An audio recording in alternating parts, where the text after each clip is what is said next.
The World Beyond the Headlines lecture series is a project of the University of Chicago Center for International Studies.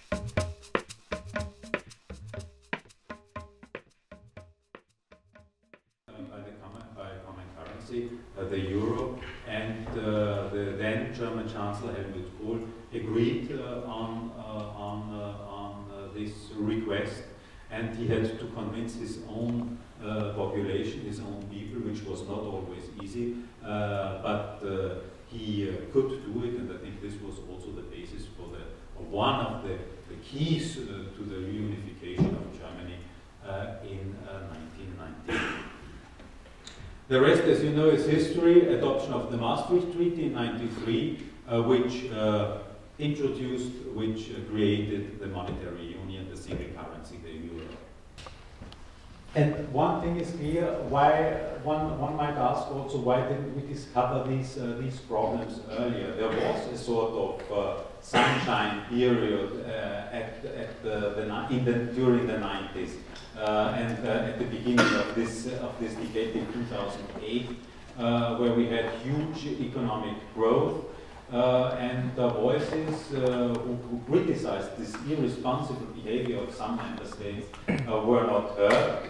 So nobody could imagine that government bonds, or in general that a member state of the Eurozone, can default. So government bonds, be it Greek government bonds, Italian government bonds, German government bonds, were all considered as risk-free, and investors haven't made differences, a lot of differences, when they invested in Greek bonds or German bonds, which didn't reflect, of course, at all the fiscal situation and the budget realities of these countries.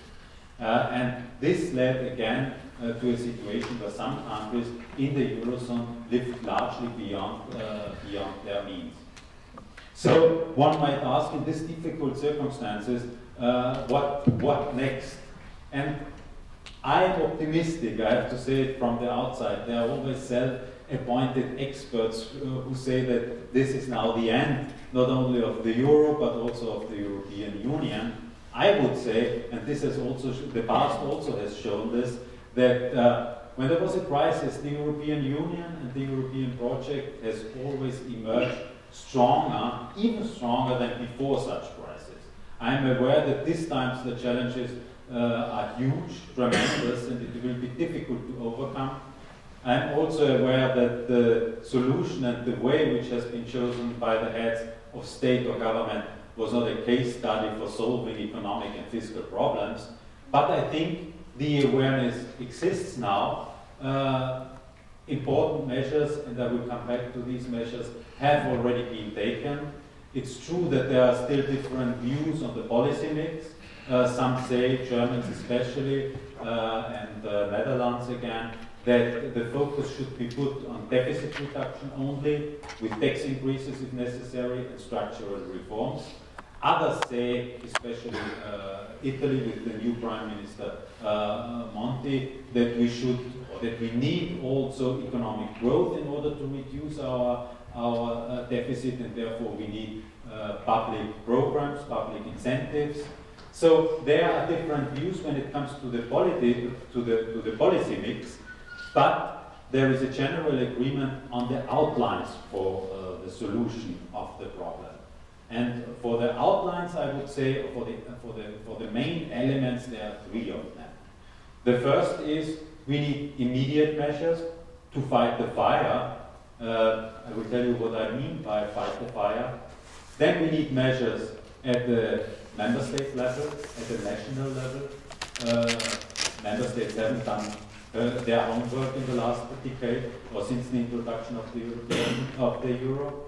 And the third element, what can be done at European Union level.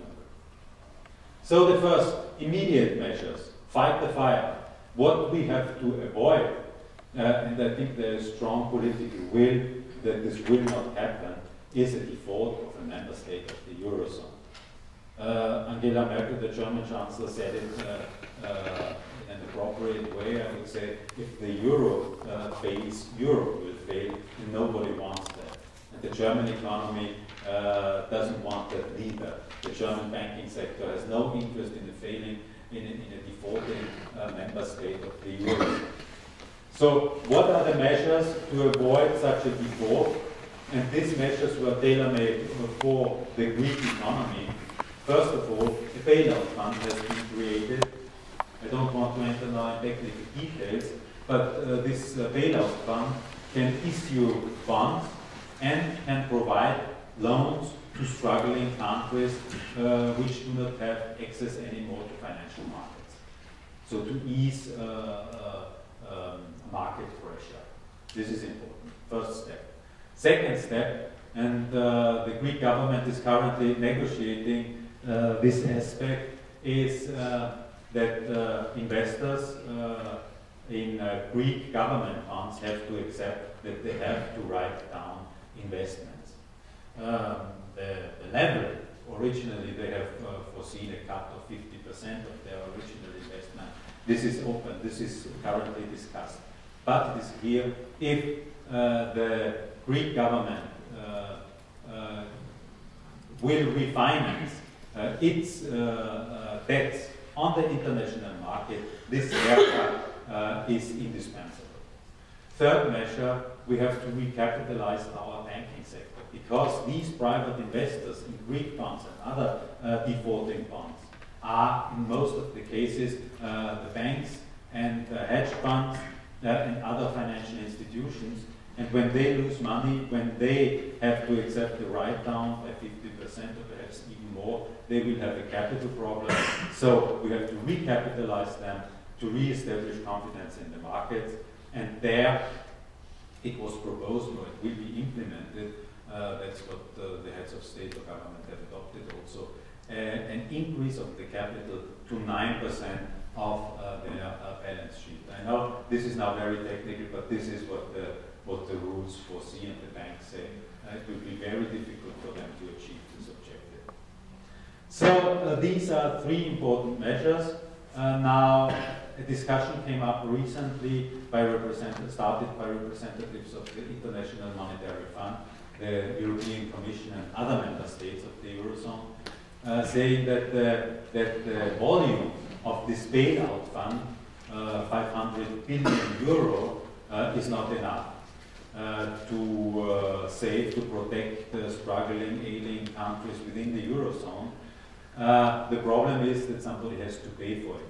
And especially Germany has to pay, or would have to pay for it, would have to augment its share. And German taxpayers, of course, are very reluctant to do so. And one of the consequences is that, this is what these experts from the Monetary Fund said, if this volume is not increased, somebody else has to offer shelter, has to protect these countries.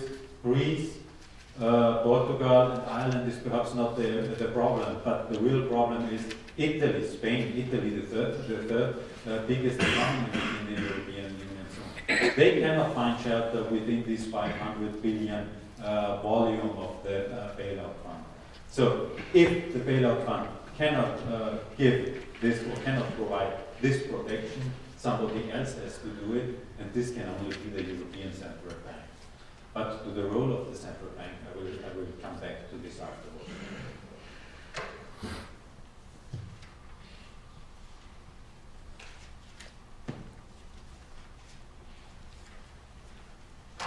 So this is, as I said, first element, the immediate measures which have to be taken in order to avoid a default. The second measures have to be taken at the national level. 10 years, as I said, or a decade after the introduction of the Eurozone, we know that some member states, more than others, have not done their homework. They have not implemented structural reforms, which led, I said it already, to a gap of competitivity between the members of the Eurozone. They have no balanced budget deficit, but also they have not implemented an effective pension system with high enough retirement age. I can take the Austrian example. unimaginable for Americans. We still retire at the age of 58, so at quite high level of retirement money. So such a system in the medium and long term is simply not affordable. And again, positive example, positive example from the German side, they increased their retirement age from 65 to 67. So you also have to understand the German taxpayer when they have to support peripheral countries of the Eurozone today, because they say we have done our homework. We have to work longer. Our wages were by far not increased at the same pace as of other countries of the European Union and of the Eurozone. So now it's your turn. Now you have to take these hard measures, these thorny measures, and this is a little bit the overall picture I want to give you under the current circumstances. So, unreasonable salaries in some countries. We have to abolish monopolies, which still exist. So, but I have to say that in countries like Italy and Greece, far-reaching decisions in these areas have already been taken yet, with the consequence that, these countries face partly social turmoil. So this is the other aspect which we should not lose out of sight, the social problems or the social consequences of such a hard policy. So this is the homework which has to be done at the national level. And then the third aspect, and there I come back to the European dimension of the crisis, what can be done at the European Union level. I said already that, I mentioned already that technical measures have been taken with the Bailout fund, for example, which is now really put into place. It lasted too long, but it functions now. Now political agreement, a clear political agreement has also been found on a so-called fiscal compact, which includes a break rule that the governments are required to balance their budgets, and if they fail to do so, automatic sanction mechanism will be set off. So this is also a measure which would have not been imaginable before the crisis. The monitoring competences of the European Commission and the power to intervene in national policies in the area of budget policy is also completely new and strengthens the role of the European Union and of the Eurozone in this overall fiscal compact package.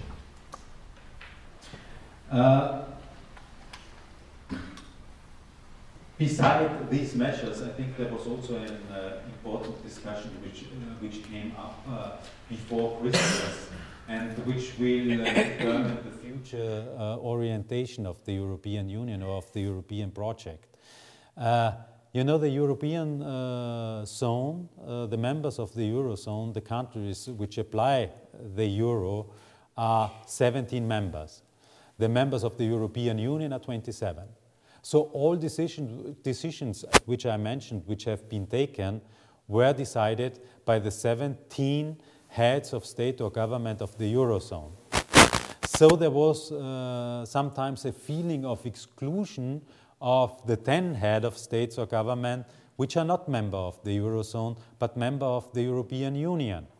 They fear that there might be a sort of a European Union of different circles, and I think the future will show, and this is an interesting debate and an interesting development, whether there will be really now different circles, a core Europe, where the most advanced, the most progressed countries will go ahead, and the peripheral Europe, which stay a part of certain integration elements in this process. So this idea or this fear by some was reinforced by the decision of the United Kingdom to stay out of this process of the fiscal compact voluntarily. So this debate will continue and will have to be followed closely, I would say. Speaking about measures at the European Union level, we cannot exclude the role of the European Central Bank, also discussed, as you know, very controversially. The mandate of the European Central Bank is clear. It has a mandate to guarantee price stability, not as in the United States with the US Fed, financial stability. This was one of the main requests of Germany, which for historical reason always feared a high inflation rate. But with this crisis, some said that the European Central Bank should go one step further. They should be allowed to bail out struggling countries, economically struggling countries. They should buy their government debts. They should get a license to print money. So everything at the risk of a higher inflation. This is a debate we also have across the Atlantic. This is an issue which divides us simply.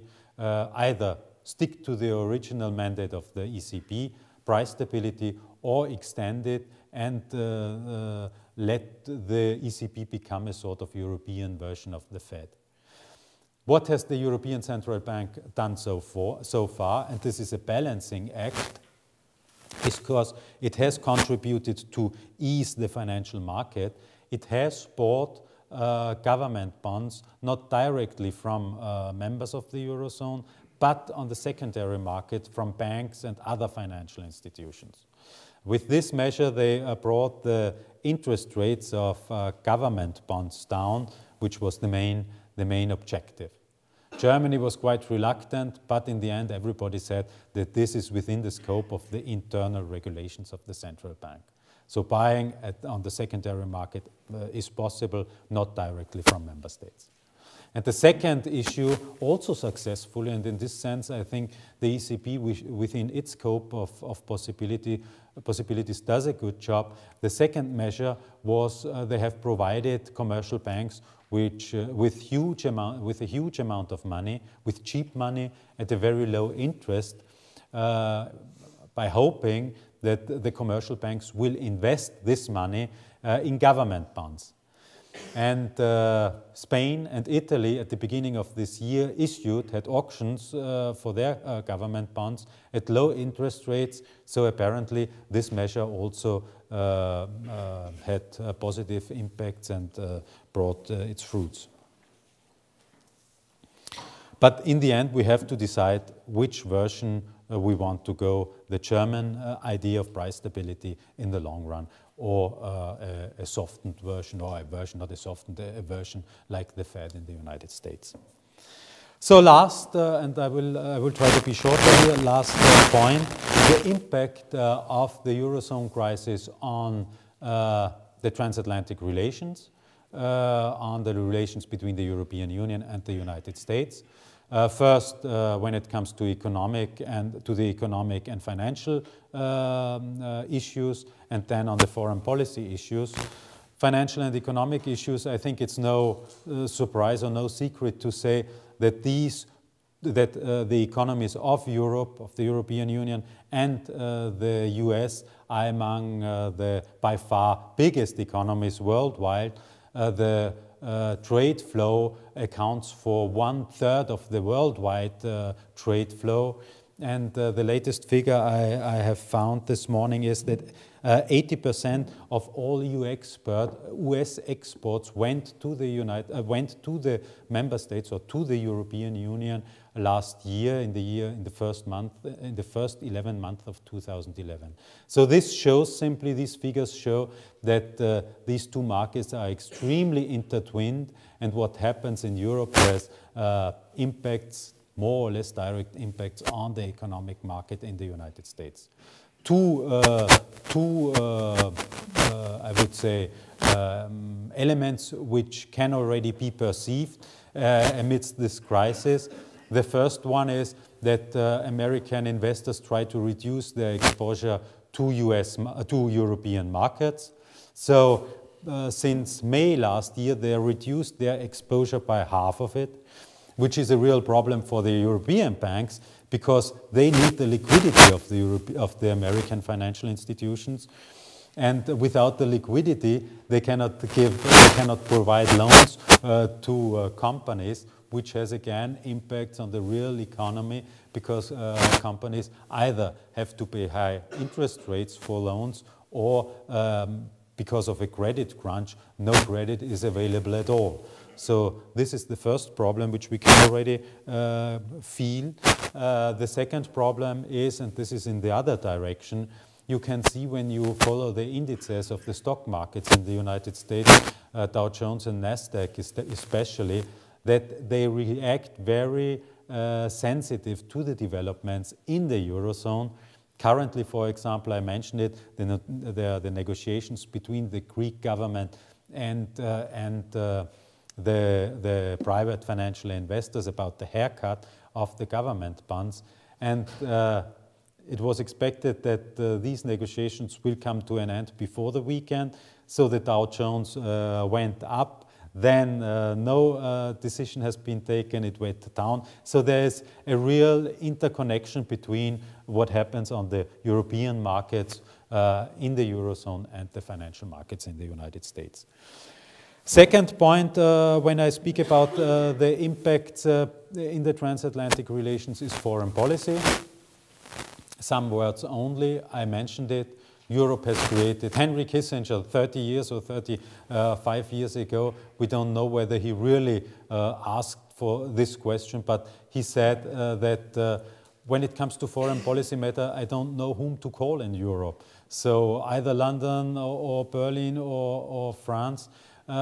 Today we know whom he should call or whom he can call. There are two telephone numbers, either, as I said, the President of the European Union or the Foreign Minister of the European Union. So these are achievements, but it is true, and this is not good for this new foreign policy, European Union foreign policy.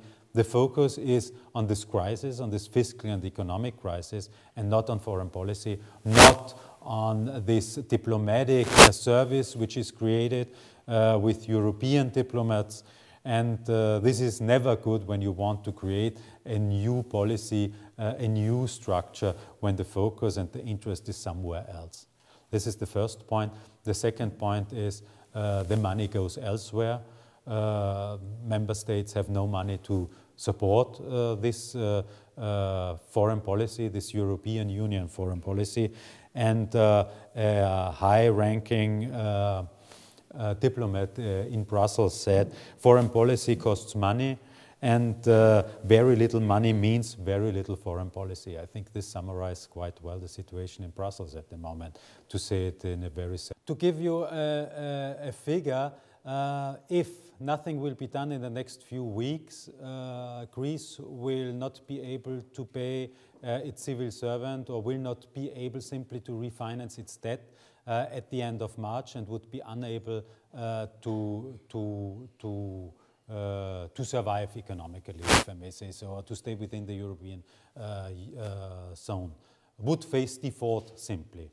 And at this moment, or at that moment, at the end of March, they would owe 14.8 billion euro.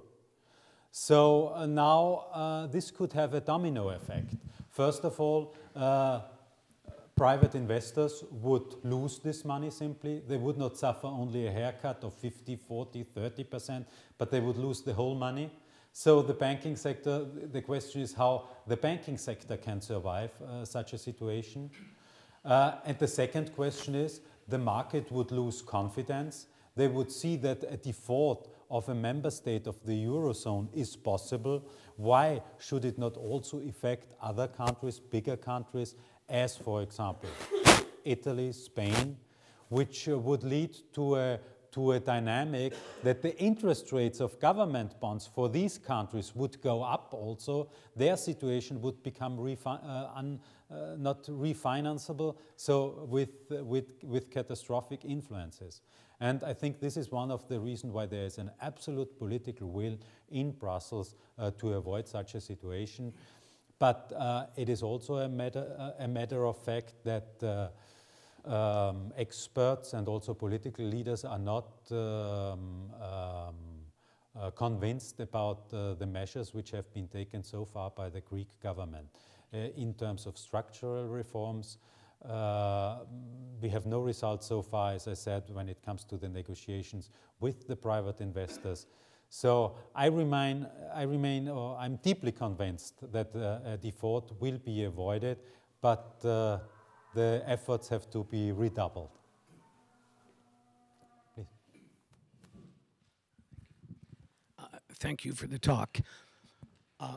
Why is NATO important to Europe? Germany recently signed a gas treaty with Russia. They get energy from Russia. They're interdependent. Why pour money into NATO? Germany is a hegemon. Who is threatening them? And you mentioned hotspots in the world. These are hotspots that are created by the United States and its hawkish foreign policy. Killing Iraq, now almost ready to attack Iran, Yemen, Somalia, hotspots that are created by our Pentagon and foreign policy. Why does Europe go along with that? It is not essential to Europe's security. And Greece, by the way, which you talk about, spends 3%. They're the highest spending state in the European Union on defense, over 3% of GNP. What about that? Could you respond? The importance of NATO, is it false? Thank you. Well, first of all, to start with the last aspect you mentioned to the defense budget of Greece, this is also an issue in the current negotiations, and you can believe me that this issue was made a topic in the conversations or in the negotiations, that this budget is simply too high, taking into account the current situation. NATO, I don't want to go too far when it comes to NATO because Austria is not a member state of NATO. We are in Partnership for Peace, which is part of the alliance of NATO. I think you have to see NATO also as a community of values, nevertheless. And Austria, for example, is participating in a NATO mission in Kosovo. It has a peacekeeping character, this mission, and it is handled and managed by NATO. So you should not underestimate the still important and existing role of NATO. But the fact, when you see the restructuring of the foreign policy of the United States, you also see that the focus today in terms of foreign policy and defense policy is less in Europe after the end of the Cold War, which makes sense, to be very honest, but more in other world regions like in Asia and at the coast of China, to be honest. So NATO tries to redefine its mission, to coordinate more its role, for example, in areas like terrorism, where we really have shared interests. And the role of as a zone of protection during the Cold War for the Western Hemisphere is over. I agree with that.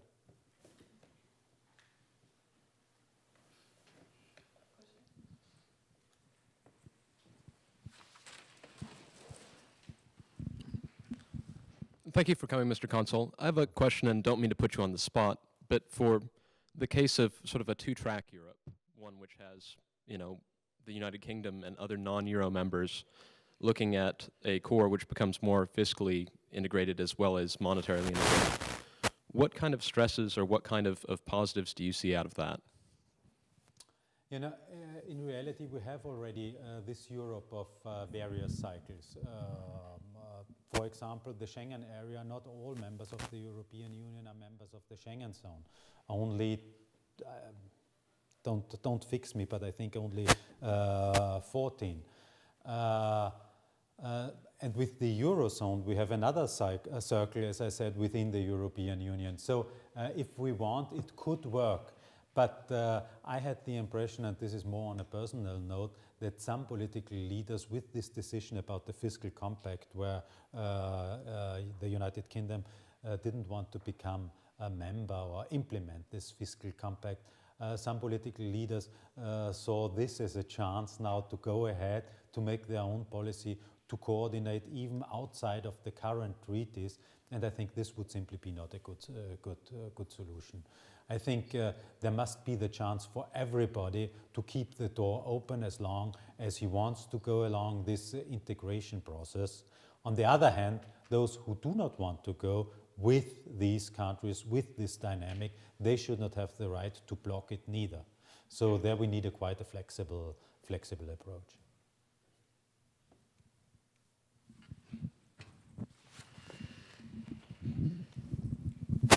Thank you, Consul General.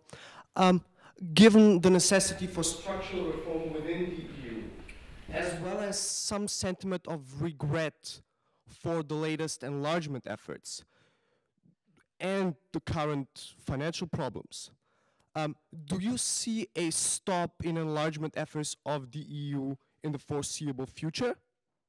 Do you see any prospect for enlargement? I still see, because when I was in Vienna, I worked, and we talked about it, on the Western Balkans, so the former Yugoslavia, a region which experienced still in the 90s of the former century horrible wars in the middle of Europe, and nobody could have imagined that this would be possible in a civilized Europe. And there is an attractiveness, I don't know whether this word exists, an attractiveness for becoming member of the European Union for this European perspective. And the position of Austria was always to keep this door open, that everything is about fulfilling criteria, rule of law, economic criteria, and once the criteria are fulfilled, these countries should become member. And Croatia is the last example, which will become member, which implemented really difficult reforms. They have done it, and they will become member. And I think this door will stay open, and I think despite the current crisis, the European Union has not lost its attractiveness. And my Turkish colleague is also sitting among us today. We apply this principle also to Turkey, because sometimes it is said that we apply here different rules. We always say that everything is about fulfilling of criteria. It's an open-ended process, and in the end, everybody is welcome to fulfill this. All the countries are welcomed which fulfill these criteria.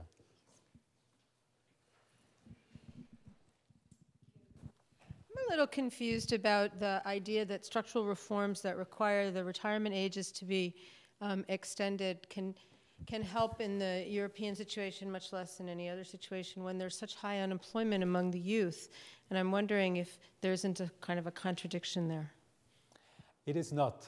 This is now internal social policies, but apparently to all studies, when you increase the retirement age, so when people stay longer in the working process, the earlier entrance of students or the younger generation is not at all affected, because these are other jobs which are not directly correlated. But now I'm not an expert in this field, to be honest, but it is a matter of fact that it is not possible that people get older and older and older. The period during which people stay in the working process gets shorter. At the end, the calculation 1 and 1 equals 2. So I think this is a matter of fact, and we simply have to contrary to the United States, where apparently it works. In Europe, in Austria, we have to undertake all efforts that the people stay longer in the working process. And by the way, the younger generation, because they need the necessary graduates, they enter the labor market anyway later. So this is another problem. So in earlier times, we entered the labor market at the age of 20, 21, 22. Now the average age goes beyond 25 for students. So this period has to be enlarged simply. Thank you. Not by punishing people, but by giving them incentives. This was the ideal scenario. Hi, thank you for coming to speak. My question is also about social policies. So here in the U.S., sorry, here in the U.S., people always joke about being envious of the social safety nets in Europe, and it's really kind of idealized as a much better system than here in the U.S. There are so many policies that people look at, like earlier retirement ages, more time off from work, better maternity leave. I know the Nordic countries are kind of looked at as bastions of human rights, and they're supposed to have some of the highest living standards in the world. I know that France has a lot of really secure government jobs, but a lot of times these social policies are also seen as negatives because they're sometimes construed as economically negative. So as the Eurozone tries to recover from this financial crisis, do you see a lot of these social policies that a lot of people really value and a lot of people really envy in other countries going by the wayside? I think that this social system as we still see it in Europe must be adapted because it's simply not, we can simply not finance it anymore. Our pension system is too generous. Our social security system is also too generous. In times of economic crisis, it's positive because it, how do you say, it eases the worst, it eases the situation for those who suffers the most by contributions, etc. But in general, I would say, and this is a result of the current crisis, when you see the government debts, the budget deficits, this is a direct outcome of this generous social system. So I think we have to adapt this system constantly. And what is perhaps not enough in the United States, that's too much in Europe, I would say. So there we have to be quite critical. But you should not forget, for example, that when it comes to the social security, but again, I'm not an expert, or to the health security system, the United States spend more per capita than member states of the European Union. So it's also always a question how you use the money which is provided for this sector. Please. But now we come from foreign policy and Eurozone crisis to social matters. Interesting. I have one confusion that I need clarity on. How is it that in terms of the 50% haircuts that took place with the Greek debt, or it might take place with the Greek debt crisis, my understanding was that this haircut is taking place because the problem in Greece was not classified as a credit event. Could you shed some light onto that? The initial idea when this package was adopted in November by the heads of state or government was that in order to bring the overall debts of Greece down from currently 170% of GDP to 120 in 2020, we need a haircut of 50%. This was the original calculation.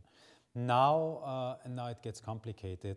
The discussion, the negotiations go in another direction because the private investors negotiate about a prolongation of their government bonds. So they would mature, for example, in 2020, but now they negotiate to prolong them till 2040 at a lower interest rate than currently. So in this sense, of course, it's also a credit event for Greece, and they have to make a good deal with the private investors. Otherwise, the whole money has to come from this bailout fund, and the bailout fund could also be needed by other countries which are struggling currently. So, in other words, and this was always a request of the Germans, they don't want to pay the whole share with their taxpayer money, but the financial sector, the private sector, private investors who made a huge amount of money with high interest rates in the past have to contribute to an overall solution. This is the idea behind.